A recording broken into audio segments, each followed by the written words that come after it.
didn't get our own channel, if we could at least have a channel to post things to. Years ago, Clerk Rowe and I used to post to the Ann Arbor channel, and especially with the COVID-19 and the health pandemic that we're dealing with now, it's really would be helpful to post information that people who don't have a computer can actually see it on the television if possible. So I know Mr. Winters have talked to them. I don't know if we should approve it contingent upon looking at and doing that, Mr. Winters, or just keep working towards that goal. No, actually, the agreement, if you will go into effect after 30 days, whether you approve it or not. It's pretty much a state approved document that you have 30 days to approve it. I did have a follow-up conversation with the Comcast manager, Kyle Mazurek, and even yesterday, and I sent out a letter late last night. His suggestion is, since 2007, Comcast no longer actually will dedicate a channel to a community as part of that 2007 change in state law. His thoughts were, going back to what you just said earlier, is that Ann Arbor has 4 channels, 16, 17, 18, and 19. They were grandfathered in as part of what they call a franchise legacy. And he also indicated that there would be an opportunity maybe to sit down with the individuals from CTN, which is their community television network that operates those 4 stations, and to see what can be worked out, because right now they do cover the Washtenaw County Board of Commissioners meetings, the Ann Arbor City Council meetings, and some of those channels are dedicated to public access. He felt that that was something that could be worked out. He also did share that right now that Comcast has a tremendous amount of competition going on, and they're no longer the only game in town, so to speak, because of the penetration in the market from Netflix, Hulu, DirecTV, and in fact, I was talking with Giovanna earlier today, because you do have to fill in that blank on page 4 that make sure you get your 5% of the gross revenue that comes to the township every quarter. Right now, the township is receiving about $140,000 per quarter as part of that franchise fee, but that has continued to be somewhat going down because of, again, increased competition from all the different streaming services. I do think it would be a good thing for the board to consider reaching out to CTN at some point in time this year, just find out how we could network with them to have access to one of those 4 channels for community bulletins, for updates, because even if Comcast has 20% penetration in the township, that's still a great number of households that would still be impacted by that.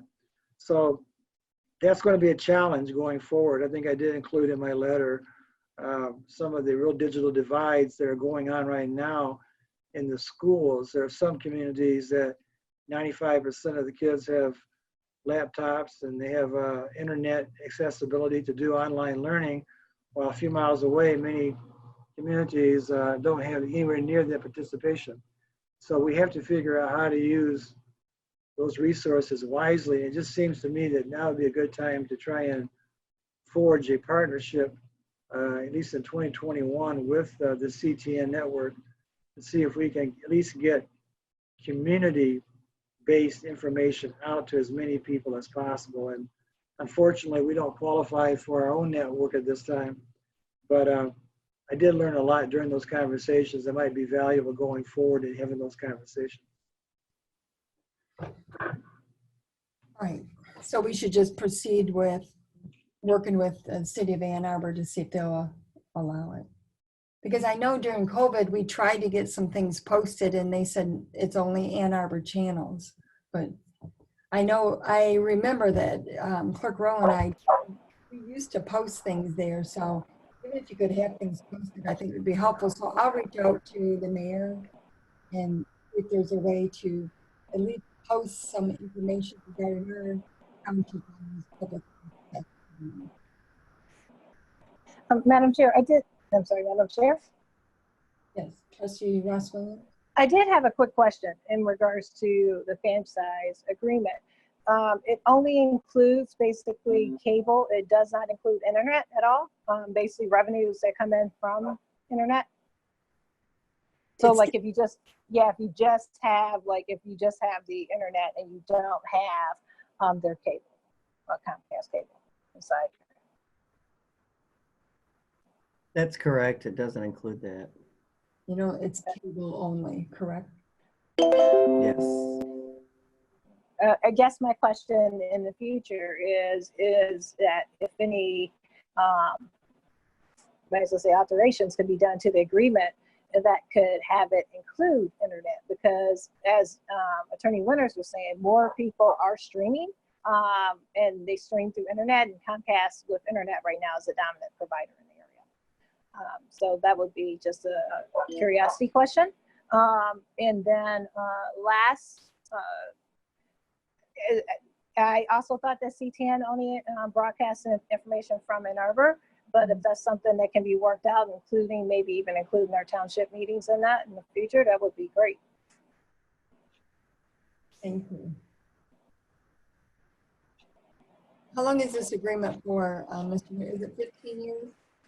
10 years with a 10-year renewal. I do think it's an opportunity, though, to, again, forge. I think that the COVID-19 has brought the county closer together, I think, and realizing that they were saying no person is an island. I do think right now that it's still one county, and even though, and Ann Arbor does have the 4 channels, and so they're not exactly, I think it's an opportunity here to work together to forge that relationship. Again, I think this COVID-19 has seen us work hand in hand with the Washtenaw County Health Department, all parts of Washtenaw County mental health departments. There's been a lot of, I think, outreaching.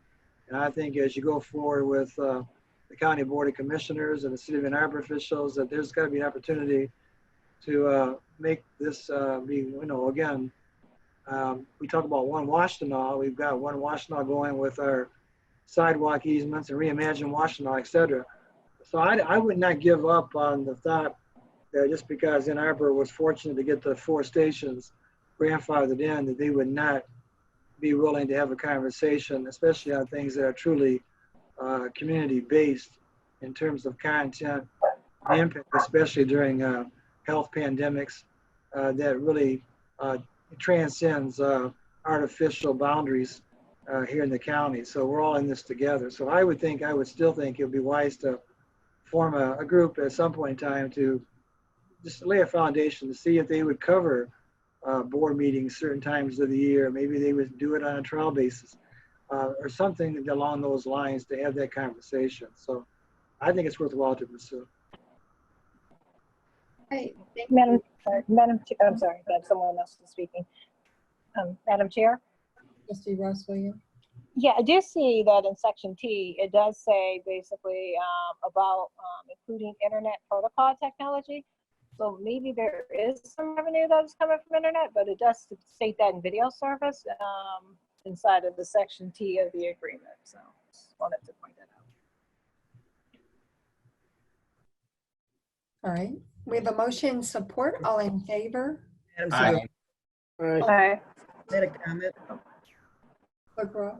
Oh, I just speak before Trustee Russ Williams. The Public Act 48 mentioned as part of the agreement and memos that we received that the legislature produced that gives us those franchises.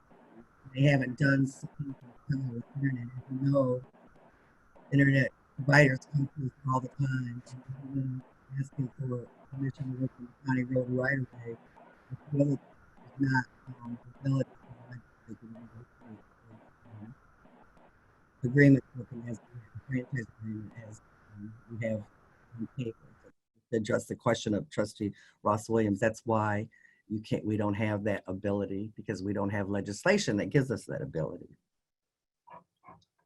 All right. Thank you. We have a motion support. All in favor? Aye. Aye. Aye.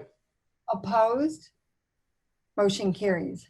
The next item on the agenda is a request to confirm the authorization for circuit court litigation to abate public nuisances at 6480 Rawsonville Road, 590 Calder Avenue, and 568 Onondaga, 1433 Harry, and the Paint Creek Shopping Center located at 2040 Whitaker Road, which is budget and line item 101-950-000-801-023. I would Madam so Chair. move the request. Support, Joe Rowe. Motion Lovejoy Rowe, support Gerald Rowe. Questions or comments? Madam Chair. Yes. I just wanted to, of course, thank Mike Rasnick for all his work on this.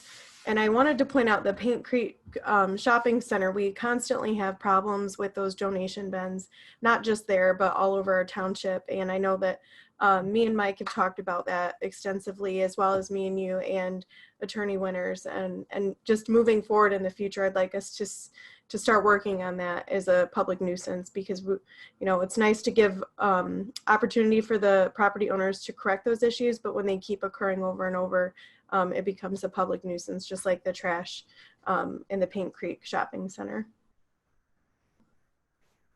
I agree. So we have a motion in support. All in favor? Aye. Aye. Aye. Opposed? Motion carries. The next item is a request to confirm the authorization for circuit court litigation to abate public nuisances by padlocking at 1339 Jeffrey, 730 Calder, and 1564 Village Lane. So Budget- moved. Oh, I'm sorry. It's okay. Motion Rowe, Support. support Doe. Mr. Winters, would you, the difference between the previous action and padlock of properties is, could you explain that? Actually, I think that I would also call upon Mike, because he and I both have been working on all these properties. Two of these actually, well, maybe all three actually involve firearm violence, which is also one of the reasons for going to court for padlocking. The one in regards to Village Lane, that was the result of a botched drug robbery in which two people were severely injured through gunshots. Gunshots went throughout the apartment next door and upstairs. It's really a miracle that nobody actually was killed during that specific incident. And all these properties have had just numerous, at least two of the three have had numerous calls for service over and over and over, and that includes Village Lane. The one on, I believe it was on Calder, that took there were dozens of 911 phone calls that came into the dispatch that evening because of approximately, I think, 30 to 40 rounds being fired by two individuals. Again, it's a miracle that nobody was actually killed. Mike gave a very detailed summary in the packet in regards to what went on at that address, as well as what has gone on Jeffrey Street, where the neighbors have pretty much reached their breaking point in regards to the calls for service, the firearms that have been used at that house, and has resulted in serious felony charges being filed. So all of these properties have one thing in common. They are obviously out of control in regards to the impact it's having upon adjacent property owners. It's a threat to the public health and safety. And the firearm violence, the use of firearm discharge is, we have zero tolerance on drug sales, zero tolerance on firearms being used. And Mike may have something more to add to that, because again, I'm going from my recollection of our conversation even today in regards to where we stand with all these cases. Denny's actually filed the lawsuits in these cases. And Mike, again, may have something more to add. It's very serious, and we want to send a message clearly that you can't use firearms in this township to commit acts of violence without being held accountable. Thank you. Mike, Brad, do you have anything? The only thing I would add is that the board should remember several years ago, Attorney Winters, myself, Washtenaw County Prosecutor Brian Mackey, and Washtenaw County Sheriff Jerry Clayton went to Lansing, and we testified before committees. We met with a variety of state senators and state representatives in order to get state law changed to give the township the legal standing to file these cases, because previously it was only the Attorney General's office at the state level and the county prosecutor at the county level, neither of which had the resources to commit to this type of thing. But the township had a much greater interest and had the resources and the will to do so. We were successful in getting the law changed, and since then we've filed dozens and dozens of lawsuits of this nature. There's 7 different classifications of crimes that qualify, drug trafficking and firearms violence being the 2 major ones. It also includes dog fighting and illegal alcohol and gambling and a variety of other things, including prostitution and human trafficking. But we have taken full advantage of these. Every time the Sheriff's Department makes us aware of one of these situations, we obtain copies of the reports, we review them. Legal counsel makes a concerted effort to determine whether or not we would have a good shot at prevailing in circuit court, and if there was a valid community benefit if we spent those resources. And I would point out that every single case we have brought to the court so far, we have prevailed. And we'll continue to do a very thorough job of vetting these in advance and taking cases to the court that we feel very strongly have a valid community benefit, and we'll continue to do so. So I'm very pleased that this is happening. I'm very happy that the board has the will to commit the resources to continue doing this, because it's extremely important. Thank you, Michael. Questions and comments? Madam Chair, I did have a comment. Yeah. I'm reading about, obviously, all of these properties are concerning. And I'm glad that the board will be deciding to take action on them today. But in the case of Village Lane, that is a pretty large apartment complex. And if I have it correct, the owner or operator of that complex also have another apartment complex large inside of our area. It is concerning that residents that live inside of these communities have to deal or have dealt with issues such as described inside of this, might as well say, the circuit court litigation to go if necessary today.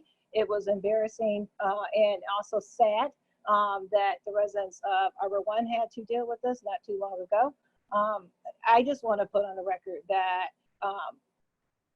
operators of large properties in our community, they need to take this seriously for their residents and do a thorough job in regards to making sure that people that are put inside of the apartments are going to be there to try and enhance the life of all of the residents that live there. I wanted to just put that on the record. Right. Any other comments? Chair, if I could just very briefly tack on to that. This property owner, as Trustee Ross Williams pointed out, this is actually the 3rd time we've sued entities owned by this owner. Riley Court Apartments on East Michigan Avenue, Arbor One Apartments on La Forge, and now Village Grove Apartments on South Harris Road. We will settle for nothing less than stellar property management and providing no less than minimally adequate dwellings for the public who choose to rent to these properties.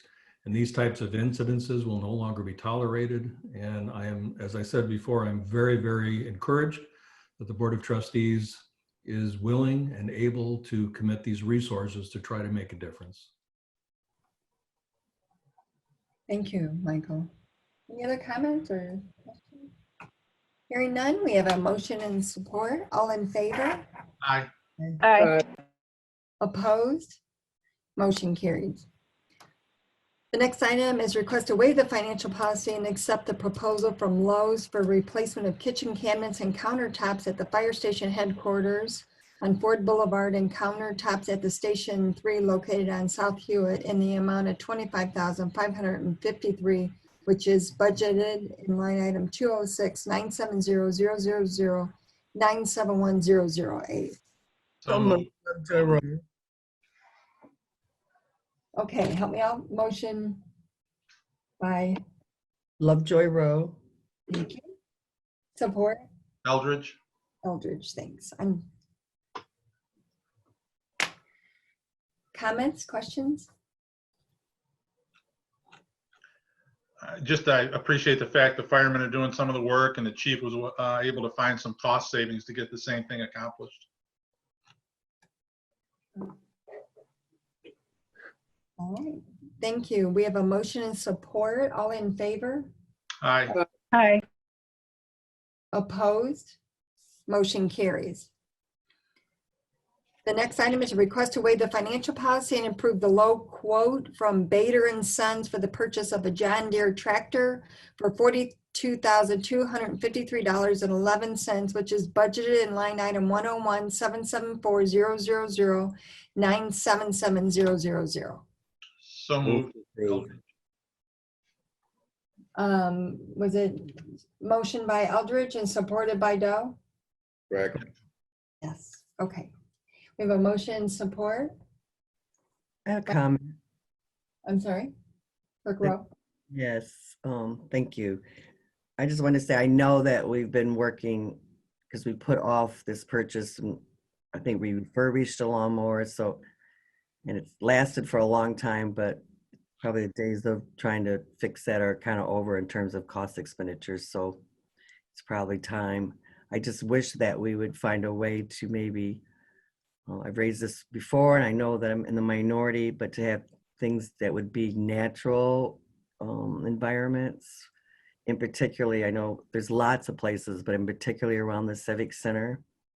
I've been lots of places around the country where they do like 2 sweeps. So it'd be like a 10 to 15 foot swatch. They manicure and make look really nice around the curbs and around the sidewalks and around the roads.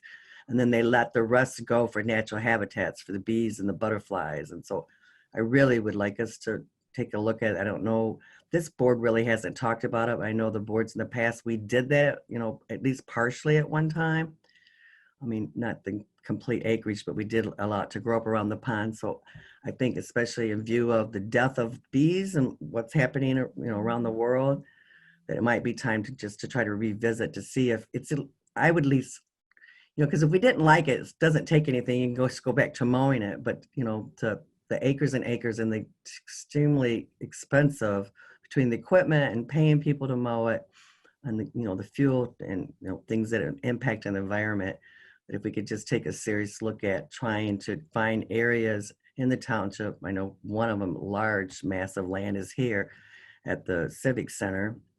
I think that would be a great thing, and it would help the environment and help our bees and butterflies and all of our pollinators if we were able to do that. And still, you see it a lot in the South, I think is where I've seen it a lot, at state parks.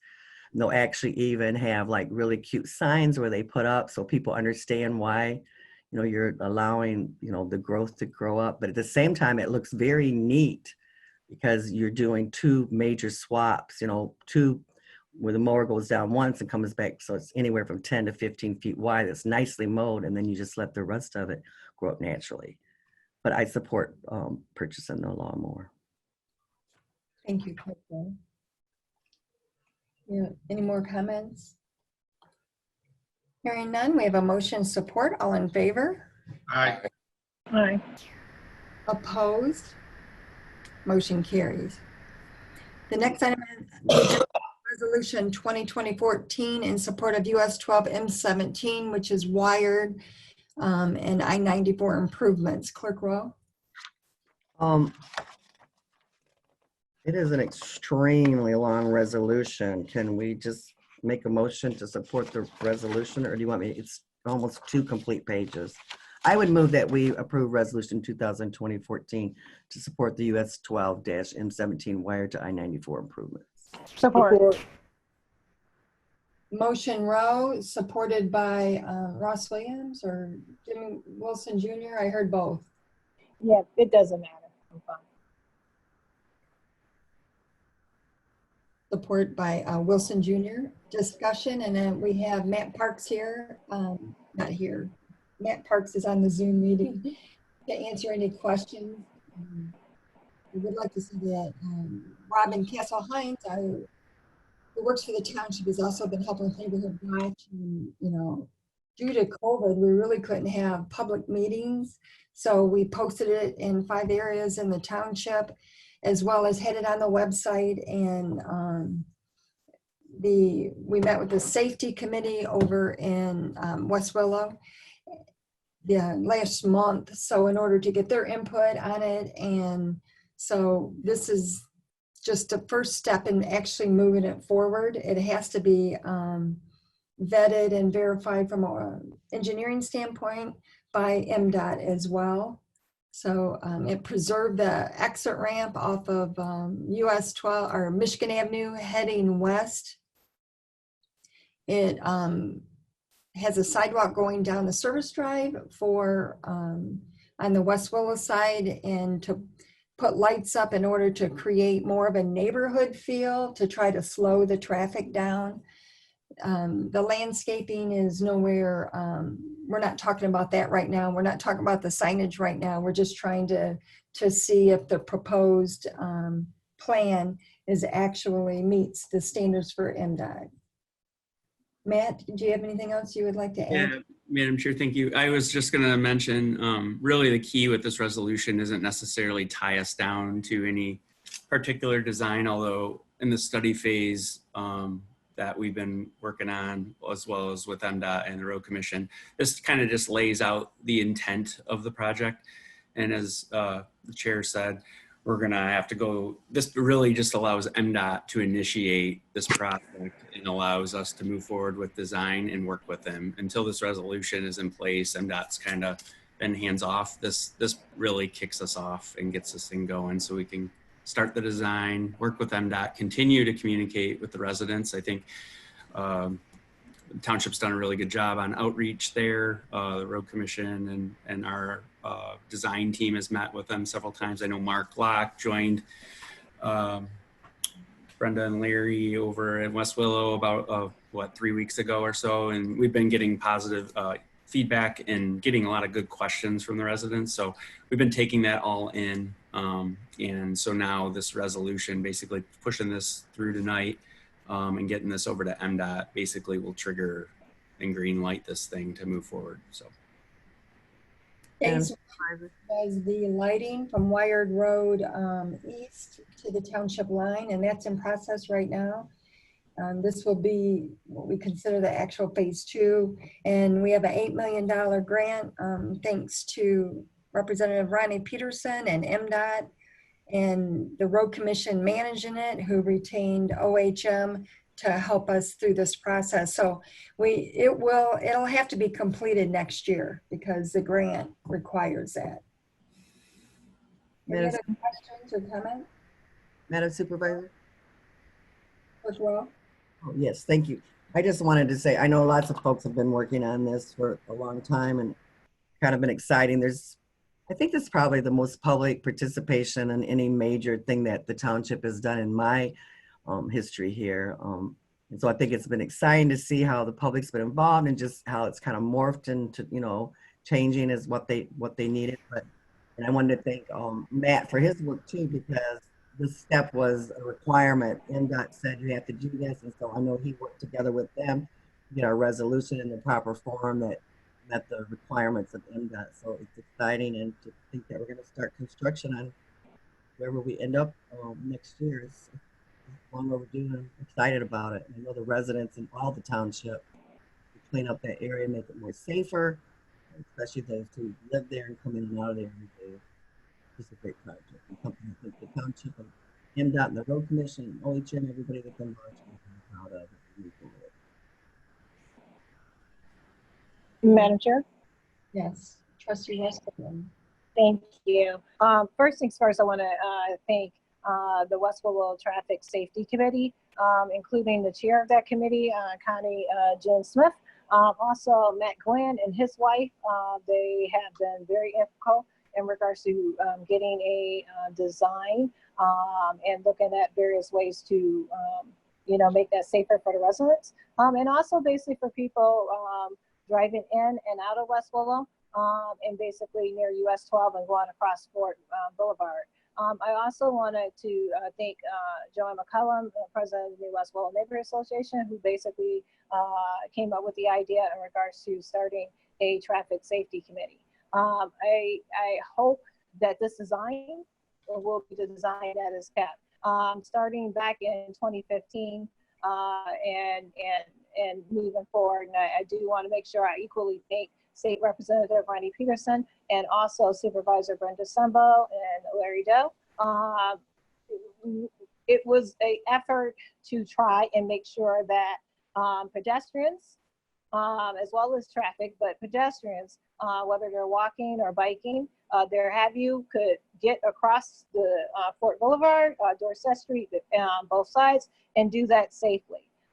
Because there was a series of accidents with pedestrians and bikes, particularly an accident that happened in 2015 that resulted in the loss of life of a young man that lives here, used to live here inside the township. So I am very pleased that the residents have worked with MDOT, worked with officials from Road Commission, worked with officials from Watts and also work with township officials in order to create this plan. And I hope that it will be able to be the plan that MDOT can approve going forward. So thank you. Thank you.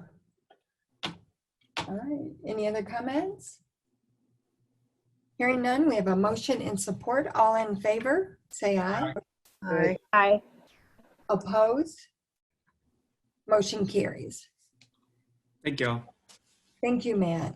The next item on the agenda is a resolution 2020-16, which is a 2020 Michigan Land and Water Conservation Fund Development Agreement or Development Grant for the Community Center Park. Clerk Rowe. I have resolution, I'm sorry. I have resolution number 2020-16. Whereas the Charter Township, Ypsilanti in Washtenaw County, Michigan supports the submission of the application titled Community Center Park Improvements to the Land and Water Conservation Fund for development of new tennis and pickleball courts at the Community Center Park. And whereas the proposed application is supported by the community's 5-year approved Parks and Recreation Plan. Whereas the Charter Township Ypsilanti is hereby making a financial commitment to the project in the amount of $176,200 in matching funds in cash and or force amount. And where now therefore it be resolved, the Charter Township Ypsilanti hereby authorizes submission of a Land and Water Conservation Fund application for $176,200 and further resolves to make available its financial obligation in the amount of $176,200, which is 50% of a total $352,400 project cost during the 2021-2022 fiscal year. I would so move resolution number 2020-16. Support Doe. Questions or comments? It's exciting. Yeah, hopefully we can get it. Yeah.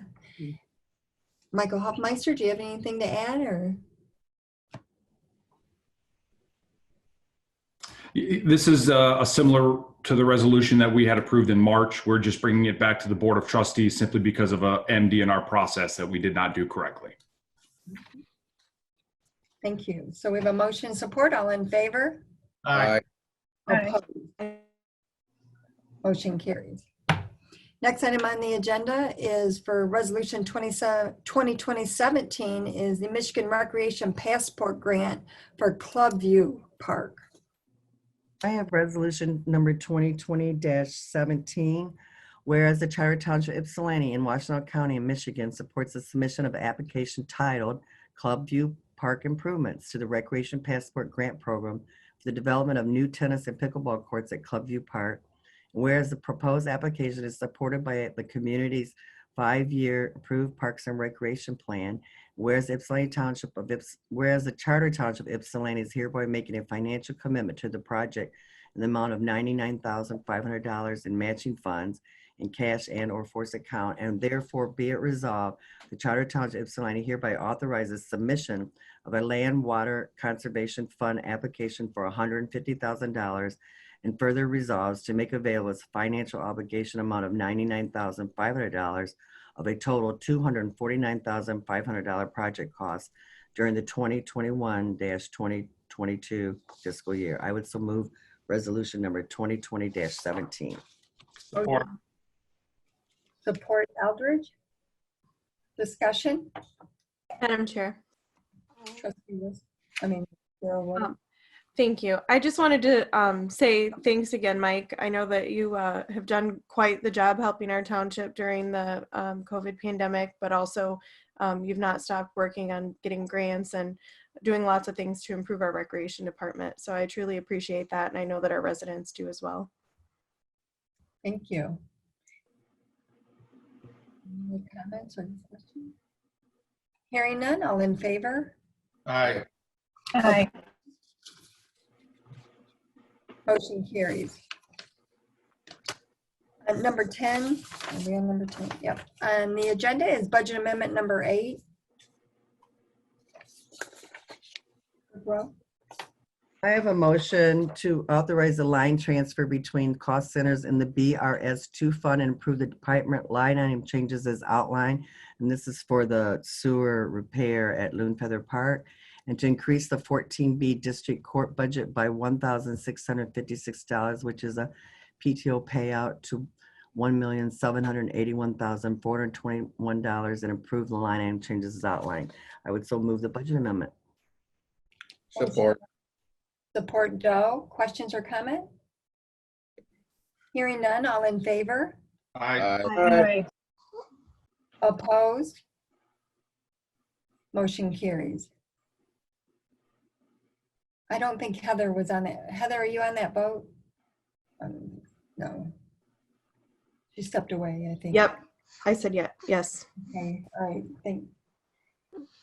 and next item on the agenda is request to award bid for solid waste recycling yard waste to Waste Management, and to authorize a contract to be brought back to the Township Board for approval. I would move that we authorize the award for the solid waste recycling yard waste bid to Waste Management. Support. We have a motion and support. Questions or comments? Madam Chair. Yes, Trustee Williams. Yeah, just wanted to ask, sorry, I had to plug my iPad up. I just wanted to ask, does this proposal include basically providing the 96-gallon receptacles to areas of the township? Because I know this has been asked. I think I saw it in there with some type of conditions, but I just wanted to ask. That is correct.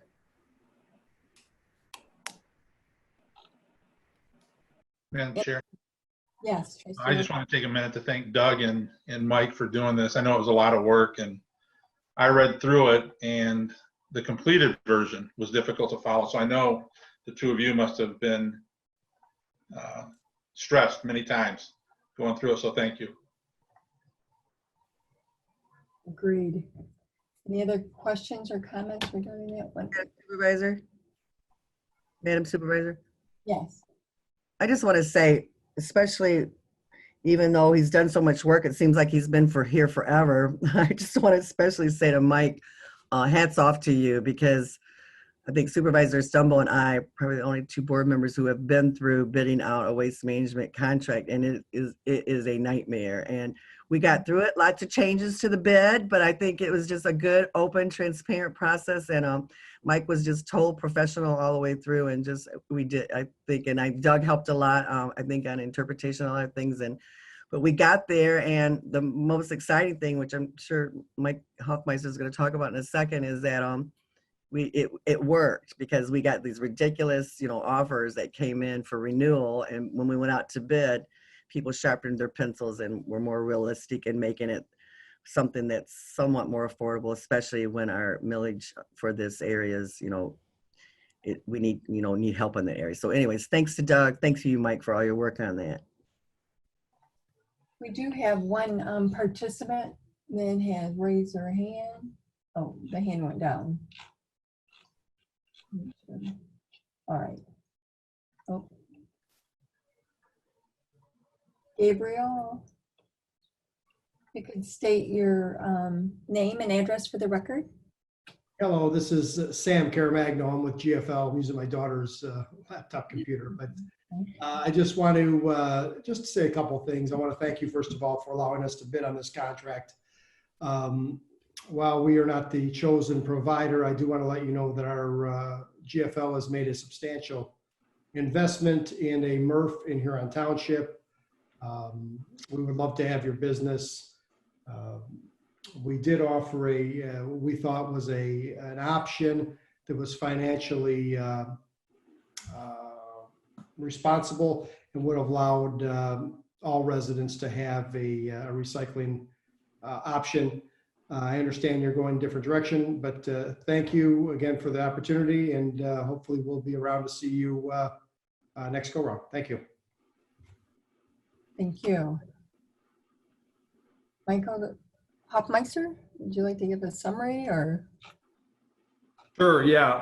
I appreciate all the kudos. A lot of the kudos thrown at me also needs to go to Larry Doe, who assisted us through this process, Attorney Winters, Supervisor Stumbo, and of course, Director Giovanna Neal from accounting. Without her, a lot of what we are coming to you today would not be possible. So yeah, this was an arduous process, but exciting to finally proceed.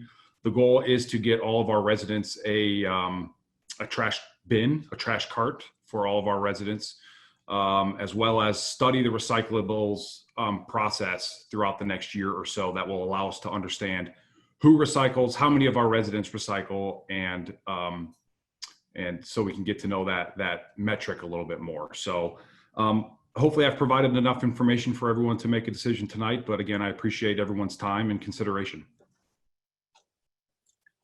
Questions or comments? The actual agreement will come back to the township board. When we did bid it out, the prices obviously increased from what it was from the previous 5 years.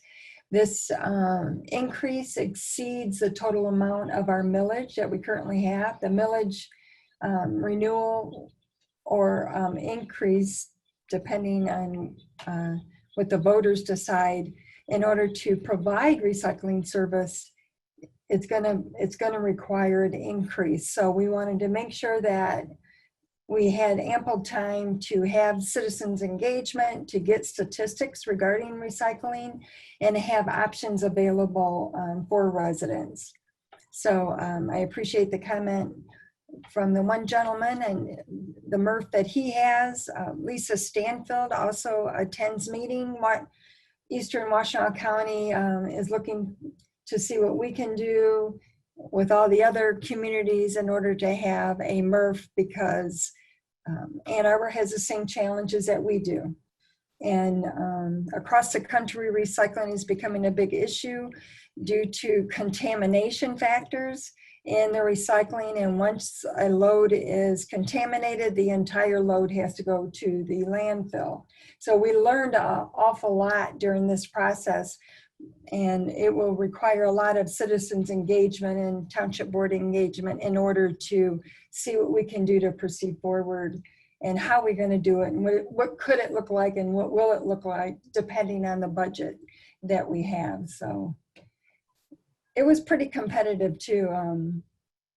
It was a very good long process, and Mike, you were kind of the quarterback for it, and I do thank the involvement of Larry Doe and Giovanna Neal and Doug Winters as well. the contract is the next step. This contract we currently have was extended and it ends in September. So we will be having 96-gallon garbage totes for all our residents, you know, hopefully by the end of September. Is that your understanding, Mike Hoffmeister? I don't want to speak out of turn, but so we're on, it's still a pretty fast track. This year seems to be going faster than it should be, but we hope to have it all the bins delivered by the end of September to everyone. With that, we have a motion and support. All in favor? Aye. Aye. Opposed? Motion carries. The next item on the agenda, there is no other business, or is there any board member updates? Madam Chair, I do have one. I learned the other day that basically we will be getting a reduction in our AAATA service, not only us, but also the city of Ypsilanti. I just wanted to say that I hope the AAATA will be able to look at other solutions in order to not to eliminate that Schooner Cove area a bus. They're saying they may be able to come back. Speaking to Ryan Hunter of the board a little later in the year, but as we are in these times of covert, and a lot of the buses, even though it may be said that they that bus has low ridership, for the people that it connects to jobs, to opportunity, it is a valuable service for them, as well as, even though it's not here in Ypsilanti Township, a valuable service for people on the south side of the township.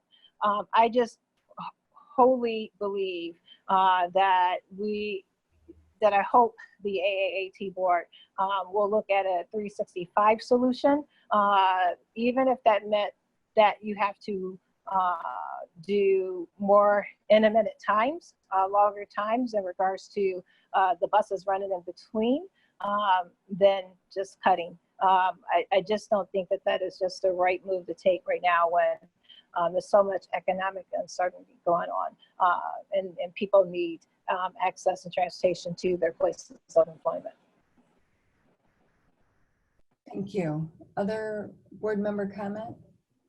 Madam Supervisor? Yes. Clerk Yeah. Wall? Yeah, I had a couple of things. One is I just want to make a point of information or clarification on, I'm not sure where the statement came about hiring people in my office. I only have 3 people, so I couldn't have hired 4. I'm thinking maybe it's coming from when I was supervisor. I have no idea. So just wanted to clear that up.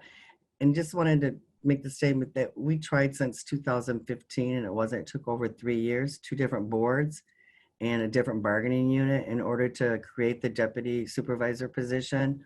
And it's not something that was actually supported by the union chair, which I think is one of the reasons why it took so long, and just wanted to clear that up. Then I wanted to talk about elections, especially the November elections. The projections right now, everybody's doing the projections based on what's happening right now with the absentee votes for the primary election. And it's suspected that the turnout will be somewhere between 70 and 75% in November. And then out of those, just like now, over 75% of the people will vote absentee. So that's created a huge crisis throughout the state in terms of just the ability to handle that. So the states come together and come up with some funding. And so some of us are really interested, and I will be bringing it to the board. It's really kind of been put together really fast with the legislation that was passed that now allows multi-jurisdictional AV count boards. And the whole reason that was created is so that you could work together and purchase high-speed tabulators. If without us being able to purchase a high-speed tabulators, we're going to need 6 to 7 new tabulators to handle the 27,000 absentee votes that are projected for November. And that cost would be like $33,000. And we have opportunity to join with Superior Township, Pittsfield Township, Ypsilanti Township, and the city of Ypsilanti, and our costs up front would be at $28,000. So there's like a $5,000 savings. Long term, the savings is even greater because instead of for 3 count boards, I have to have 21 workers. but, and for this election coming up, we're gonna have 5, and we're gonna have probably close to 36 workers in the AV count board. And our requirement in November would only be 21 AV count board workers. So the savings there, I'm going to try to put together all those in detail. We just kind of knocked this out real fast this week to get when we finally got the okay from the state. A high-speed counter tabulator is a $125,000 purchase. The city of Ann Arbor is going to go in and buy their own because they're so large. But half of that will be paid by the state. And so it's a huge savings, and the $68,000 is being split based on the number of registered voters. So of course the townships is the most. So that only cost up front would be the $28,000. I won't say only, it's a lot, especially in times when we're, been hit so hard with revenue sharing cuts and stuff. But, actually save money from the tabulators. We have to buy about $7,000, and just rough projections, we think it would save about $10,000 for the November election, with the reduction in the number of the inspectors that we would need on the AV count board. And so, but the downside is that after year 6, so years now through year 6, which is 2026, there'll be a maintenance requirement agreement to keep that piece of machine going, that everybody's going to share in the township's costs. At the worst case scenario, they're still trying to work, would be $10,000 a year to do that. But still, when you look at, and we would use this for every election, and every one of those jurisdictions would send folks over to work work on, to be a part of the process, to go through. And there also be buying a high-speed openers. That's another reason why letter opener, that we'll be able to use so many less workers, because instead of opening all those ballots by hand, they'll be able to do that through a machine. This tabulator is not the fastest one. There's some that actually can count 70,000 ballots, if you can believe that, in an hour. This one will count 18,000 in an hour. And so we figured out, based on what the projections are for this election, then we would use that for all of our elections. The small ones, of course, the numbers would be even smaller. We may only have to send 2 or 3 workers over. Instead of one tabulator here takes 7 absentee workers. And so I'm going to try to lay out the projections and the long-term savings, as it looks like.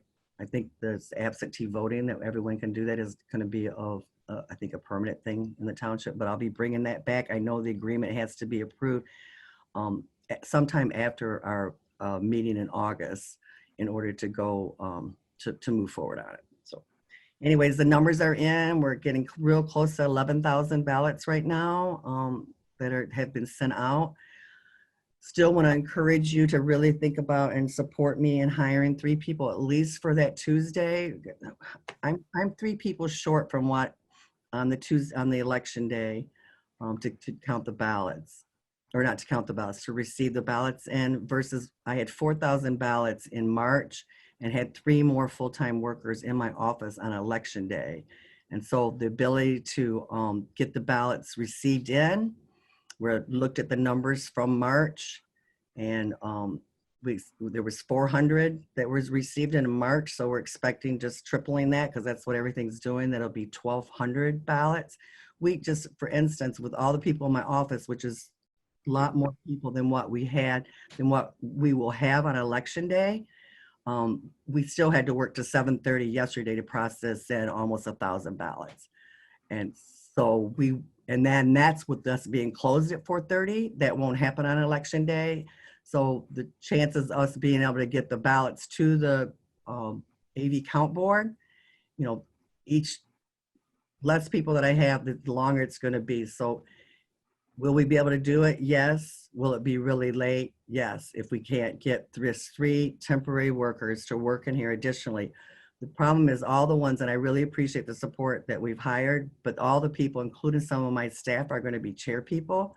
And so I'm down to only having 3 people to actually receive ballots in, and no one to. The really time-consuming part is we have to sort the ballots out by precinct, and then we have to go through the files and pull out their applications. And so those are the people that I need.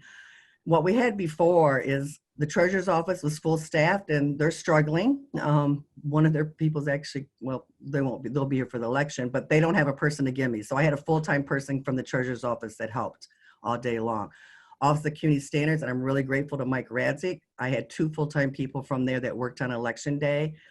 He's going to give me 1 on election day, so I'm still, I'm down. So to process and get those counts out before midnight, I need more people. That's my plea. Anyways, other than that, things are going really well.